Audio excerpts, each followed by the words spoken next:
Bismillahirrahmanirrahim. Assalamualaikum warahmatullahi wabarakatuh. Selamat pagi para sahabat semuanya. Selamat pagi guys. Mungkin di antara kalian merasa heran ya dengan penampilan saya pagi ini. Saya pakai kopiah, pakai jas, seperti formal ini. Ya betul. Hari ini tanggal 16 Juni 2021 saya khusus ingin bercerita tentang seorang sosok yang saya kira sudah dikenal masyarakat, yaitu ini buku yang saya pegang ini adalah sosok yang hari ini pada tanggal 16 Juni 2021 berusia 59 tahun. Kenapa saya harus bercerita tentang Pak Chairul Tanjung?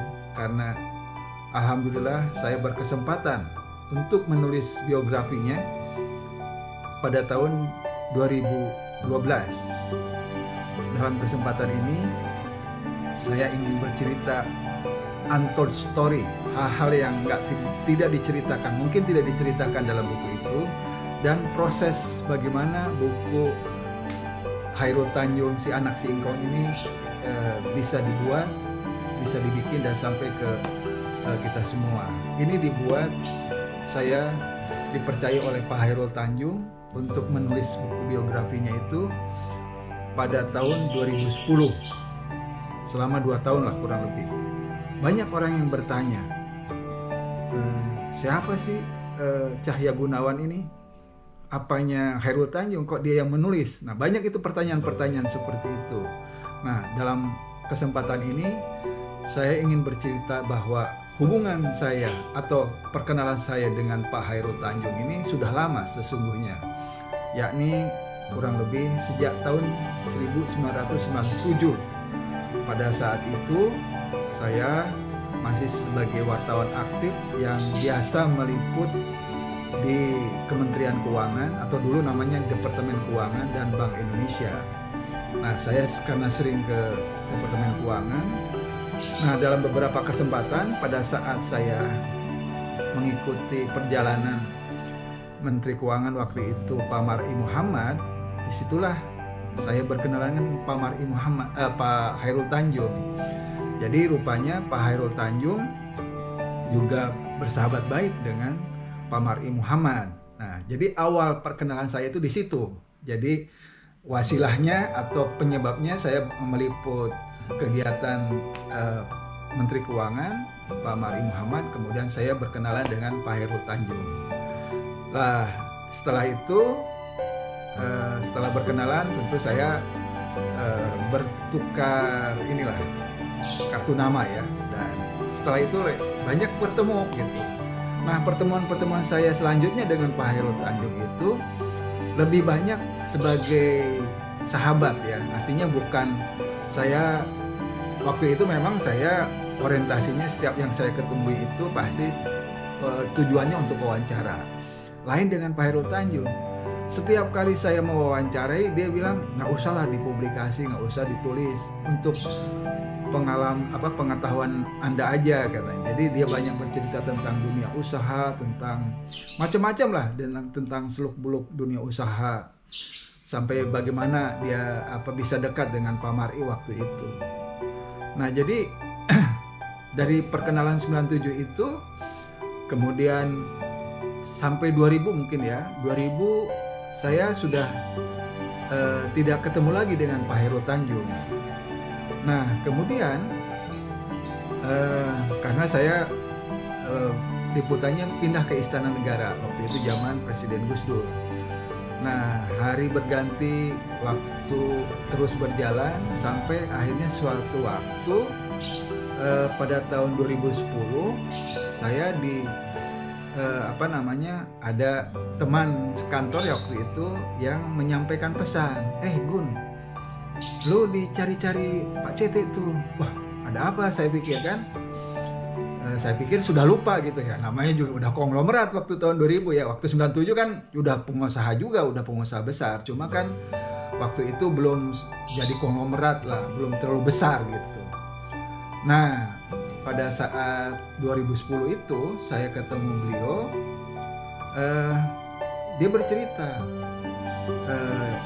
ya saya ingin bercerita lagi. Dulu kan waktu kita ketemu katanya saya pernah berjanji ingin menulis tentang true story tentang perjalanan hidup saya. Nah sekaranglah waktunya, ini nanti 2 tahun lagi, waktu itu 2010 ke 2012 saya akan berumur 50 tahun. Nah bagaimana Cahya bisa menulis buku tentang perjalanan hidup saya lengkap dari A sampai Z, menceritakan apa adanya, nanti bisa diluncurkan pada saat umur saya 50 tahun pada tahun 2012. Waduh, saya bilang, Pak CT, nggak salah Pak CT meminta saya bikin buku. Saya memang wartawan di Kompas waktu itu dan sudah lama, tapi saya belum punya pengalaman untuk menulis buku biografi. Ya walaupun Pak CT kenal saya, kan tidak harus saya yang menulis, saya bilang gitu ke Pak CT. Saya betul-betul ragu waktu itu tentang kemampuan itu. Terus Pak CT mengatakan begini, ya begini sebenarnya, kalau Pak Ramadhan KH itu adalah sastrawan terkenal, dia penulis buku biografi. Kalau beliau masih ada, saya tidak akan meminta Anda untuk menulis buku biografi saya. Sekarang tantangan yang saya berikan kepada Anda, bagaimana Cahya menulis tentang perjalanan hidup saya seperti Ramadhan KH menulis biografinya, antara lain misalnya biografinya Pak Harto. Nah, jadi bagaimana menulis betul, bukan hanya bercerita tapi dengan soul, dengan hati gitu. Waduh, saya sampai muter otak nih, artinya apakah saya mampu atau enggak. Tapi saya bilang, aduh Pak, terima kasih, ini sudah saya diberi kepercayaan untuk bisa menulis buku biografi Pak CT. Saya usahakan Pak ya gitu. Nah akhirnya setelah saya diberi amanah untuk menulis buku Pak CT, akhirnya saya mencari buku-buku Pak Ramadhan KH untuk mempelajari bagaimana gaya bahasanya, bagaimana karena Pak Ramadhan KH waktu itu kan sudah meninggal, jadi saya tidak bisa ketemu kecuali bertemu dengan karya-karyanya. Saya cari keloakan buku-bukunya Pak Ramadhan KH.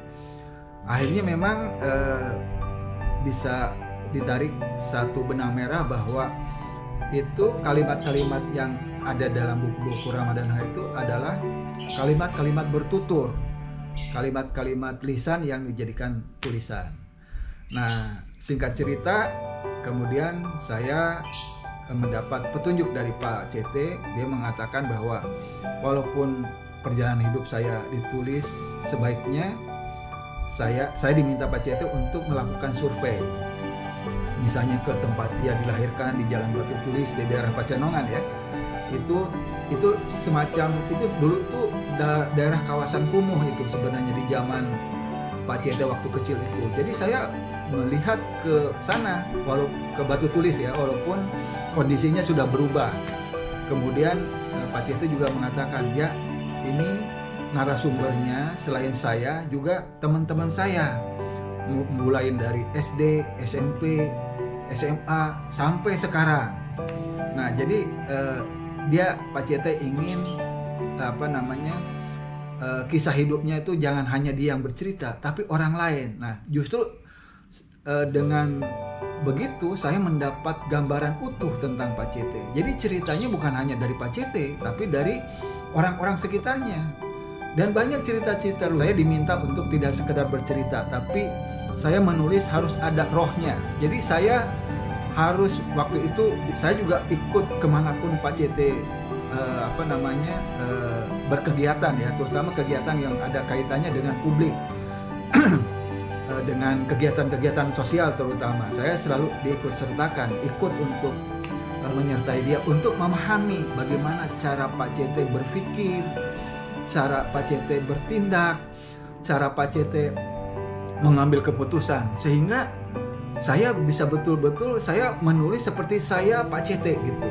Saya betul-betul menulis dengan soulnya Pak CT. Nah itu yang dikehendaki Pak CT, sehingga waktu itu pada saat menghubungi teman-teman Pak CT yang SMA, misalnya dari SMA Budut, Saya waktu meminta janjian itu, saya ngomong dianggapnya Pak CT karena cara ngomongnya tuh seperti Pak CT. Saya bilang, memang saya berusaha untuk menjadi Pak CT, saya bilang, walaupun saya ya saya sendiri gitu. Nah kira-kira gitu prosesnya ya, bagaimana buku Anak Singkong ini dibikin. Jadi betul-betul saya harus juga membagi waktu antara pekerjaan. Waktu itu saya antara 2010 sampai 2016 kan masih sebagai wartawan di Kompas, jadi membagi waktu antara tugas sehari-hari di Kompas dengan menulis bukunya Pak CT. Kebetulan waktu itu saya sudah tidak di lapangan tapi sudah banyak di kantor. Jadi pada saat sore saya di Kompas untuk mengedit berita-berita.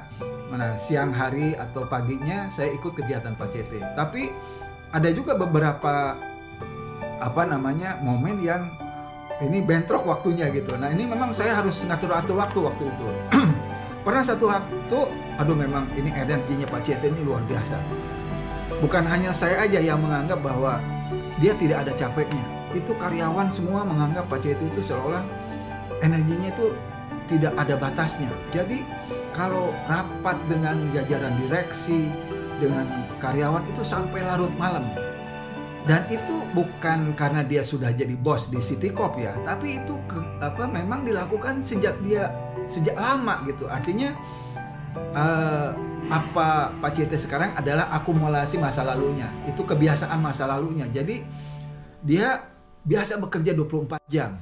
Jadi memang seperti itu. Jadi orangnya pekerja keras, ulet, tekun, itu sudah pasti ya. Nggak mungkin dia menjadi konglomerat kalau tidak seperti itu. Saya pernah suatu waktu ikut perjalanan Pak CT hari Jumat nih, pas hari Jumat. Jadi pagi ada kegiatan, dia menjadi saksi dari pernikahan anaknya teman dia SMP. Kemudian setelah itu ada kegiatan-kegiatan lain. Itu memang saya request ke Pak CT untuk tahu soulnya Pak CT kan, Pak. Saya bilang, saya tolong dilibatkan sehari bersama Pak CT untuk mengikuti kegiatan Pak CT. Wah itu sampai malam, dari pagi sebelum Jumat, dari jam 8 sampai jam 12 malam. Dari Jakarta, dari Jakarta ada kegiatan itu, terus ada kegiatan di Komite Ekonomi Nasional di Ken. Setelah itu terus ke Bandung, karena pada tahun 2011, 2012 itu Pak CT lagi betul-betul konsentrasi untuk mengawasi pembangunan Trans Studio di Bandung dan Hotel Trans Luxury di Bandung. Jadi saya dari Jakarta langsung ke Bandung. Jadi bukan pakai pesawat pribadi dia, tapi jalan darat karena udah mepet kan. Jadi itu sepanjang perjalanan saya banyak ngobrol tentang macam-macam lah untuk mengetahui soulnya Pak CT ya. Sampai di Bandung rapat sana sini sampai pokoknya sampai tengah malam. Besoknya hari Sabtu jam 8 Pak CT sudah meeting lagi. Sementara saya udah kecapean dan batuk-batuk. Waduh, begitu bangun Pak CT udah rapat, saya baru sarapan. Jadi itu luar biasa, memang energinya itu sangat besar dan seolah-olah nggak mengenal capek gitu. Jadi ada job. Kalau karyawannya atau di lingkungan direksinya yang tahu bagaimana ritme Pak CT, dia sudah tahu bukan titik lelah ya, kan semua orang kalau presentasi di depan Pak CT harus siap dengan segala argumentasi. Jadi banyak diantaranya memilih waktu sore karena katanya kalau sore Pak CT rada capek gitu, jadi sehingga kita tidak terlalu banyak ditanya. Kalau makin malam dia makin on gitu. Nah kira-kira gitu. Nah ini sementara itu dulu. Nanti mungkin ada part kedua. Saya ingin bercerita tentang buku-buku yang ada di dalam buku Hairul Tanjung Si Anak Singkong ini. Menarik ini.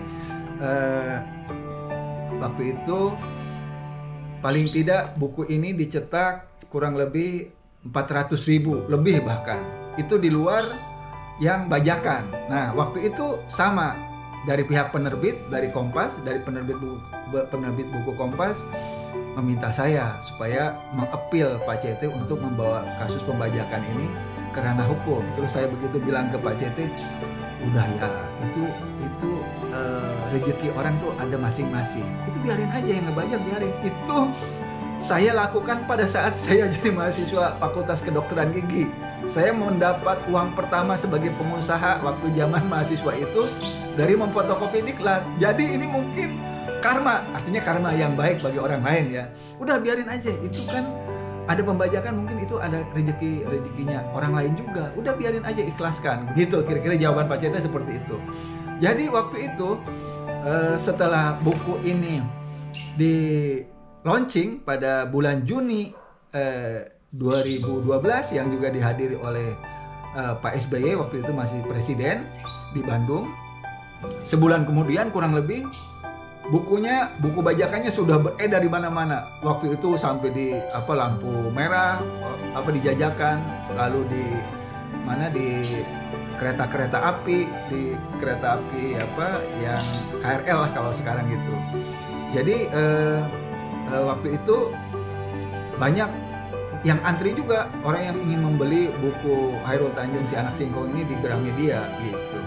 Jadi mudah-mudahan buku Chairul Tanjung Si Anak Singkong ini bisa memberikan manfaat, motivasi, dan inspirasi terutama bagi generasi muda. Jadi generasi muda harus iri dengan Pak Cete. Kalau Pak Cete ini bisa menjadi pengusaha besar, maka generasi muda Indonesia di masa yang akan datang harus lebih dari Pak Cete. Itu juga yang menjadi harapan dari Pak Cete terhadap terbitnya buku ini.